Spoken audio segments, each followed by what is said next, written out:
Hey, Vivey. Today we are going to add one more strategy, actually, our last strategy for coming up with ideas to write personal narratives, personal stories about things, small moments that have happened in your life. So these are the ones that we've already done. In fourth grade, you were taught to think of a person who matters to you and list small moments and stories that are related to that person or that you experienced with that person. This week, we've brainstormed ideas about first times, first times you've experienced something, last times, or times you realized something. And then yesterday, we thought of places that matter and we listed small moments that happen in that place. And yesterday, you actually did your first quick write.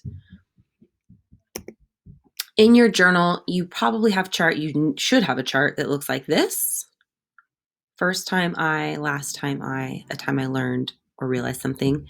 And you should have a list of ideas in there. By the way, you can always go back and add more. It'll really help you, in fact, if you do this. Yesterday, you should have added places that matter and have a list of some places that matter to you where you've had things happen that you could write a story about. Today, we are adding a fourth strategy, which is think of a strong feeling and list stories of times you felt that way, and then you can pick one to write about. The reason we say a strong feeling is because if you have a feeling like, oh, I'm feeling calm or bored, that's not going to make an interesting story. It's not going to make a powerful story that you'll really want to write about. So you'll think of a strong feeling: angry, embarrassed, frightened, scared, thrilled, worried. So those are some strong feelings that you could choose. Today I want you to do what I'm going to show you right now, which is choose one strong feeling. I'm going to choose scared, but you can do a different feeling. Choose just one strong feeling. And then I want you in your journal to list some ideas of stories of things that have happened to you that you could write about. So for me, one is the time I got lost in a store and I couldn't find my parents. That story makes me think of another idea. This one was actually even scarier and more frightening. The time my husband and I lost Nora, our daughter, while we were on vacation. That was a time I was absolutely terrified.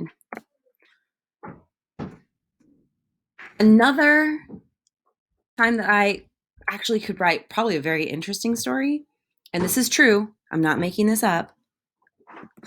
The time my friends and I got chased by a hippo. That is true. It sounds funny. Y'all, it was terrifying. So I actually could sit right now and write a story about any one of these events. I'm thinking about this one, the time I got lost in a store with my parents. I mean, I learned a good lesson, but I'm not sure I want to write that story. I'm not sure it's going to be interesting to me or maybe even anyone else. The time my husband and I lost Nora, well, probably every parent can relate to that. It was horrible. I'm not sure I want to relive that, to be honest.